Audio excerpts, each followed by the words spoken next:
Hello everyone, आज हम लोग केमिकल बॉन्डिंग में ये जानेंगे कि कैसे हम पता करेंगे कि बॉन्ड स्ट्रेंथ ज़्यादा है या कम है।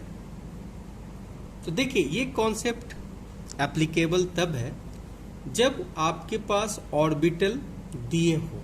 ठीक है, अगर ऑर्बिटल्स मेंशन है तब हम वहाँ पे ये कॉन्सेप्ट लगाएंगे। और ये कॉन्सेप्ट क्या लगाएंगे कि जो हमारा बॉन्ड स्ट्रेंथ है, ये बॉन्ड स्ट्रेंथ इनवर्सली प्रोपोर्शनल होगा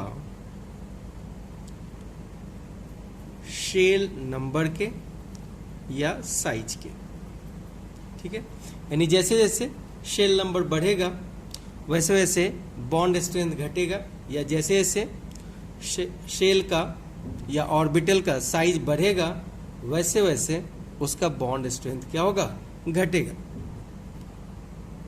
और दूसरा केस कॉन्सेप्ट है कि bond strength directly proportional to directional properties, और ये तब अप्लाई करेंगे जब शेल नंबर सेम होगा। ठीक है, तो वैसे केस में हम लोग डायरेक्शनल प्रॉपर्टीज को देखेंगे।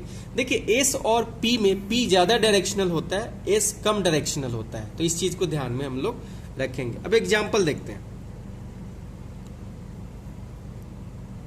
अब देखिए, हमारे पास दिया है 1s और 2p, यानी s और p ओवरलैप कर रहा है, सभी में s और p ओवरलैप कर रहा है, लेकिन शेल नंबर अलग अलग आ रहा है। देखिए, फर्स्ट s सब में कॉमन है, p का शेल नंबर चेंज हो रहा है। ठीक है, यानी जब आप इधर से इधर जा रहे हैं तो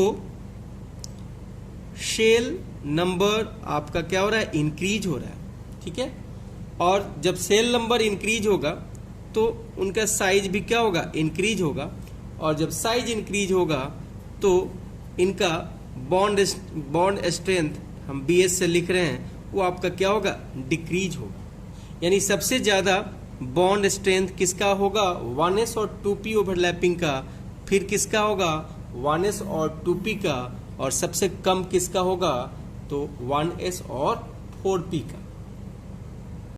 अब देखिए, हमारे पास एग्जाम्पल है, 2p ओवरलैप कर रहा है, लेकिन कैसे ओवरलैप कर रहा है, एक्सियल। 2s 2p ओवरलैप कर रहा है, लेकिन कैसे, एक्सियल।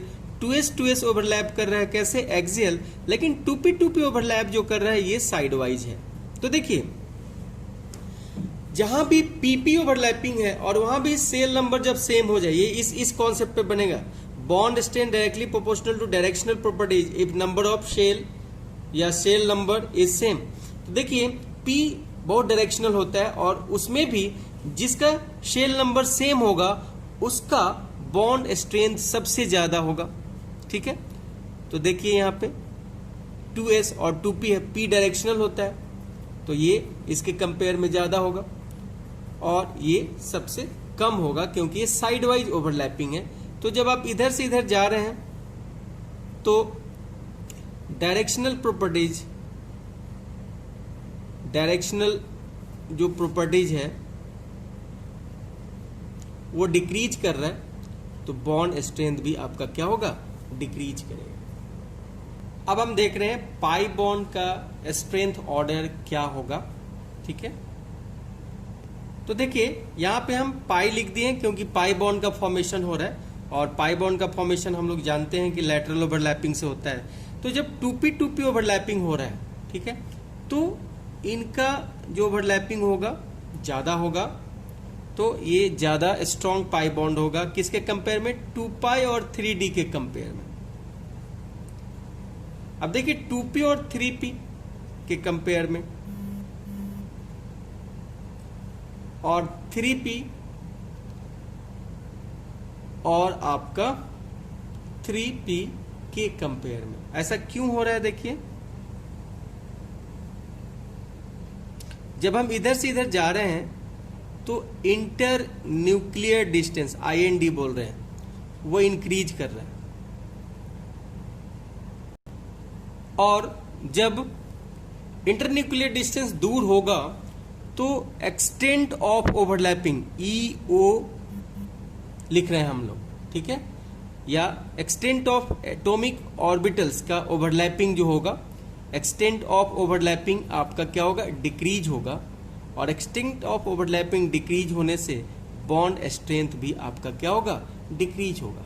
अब देखिए इस पे कुछ क्वेश्चन आपसे पूछा जा सकता है, जैसे आपसे पूछा जाता है कि O double bond O exist करता है, एन ट्रिपल बॉन्ड एन भी एग्जिस्ट करता है, ठीक है, लेकिन ये आपका यहां पे लिख देता हूं कि ये एग्जिस्ट करता है, ठीक है, लेकिन एस डबल बॉन्ड एस और पी ट्रिपल बॉन्ड पी ये नॉट एग्जिस्ट करता है, ये एग्जिस्ट नहीं होता है। इसलिए क्योंकि यहां पे जो ओवरलैपिंग होता है वो 2p पाई होता है, मतलब 2p ओवरलैपिंग होता है, जो कि हमने ऑर्डर में यहां पे देखा है सबसे ज्यादा स्ट्रांग होगा।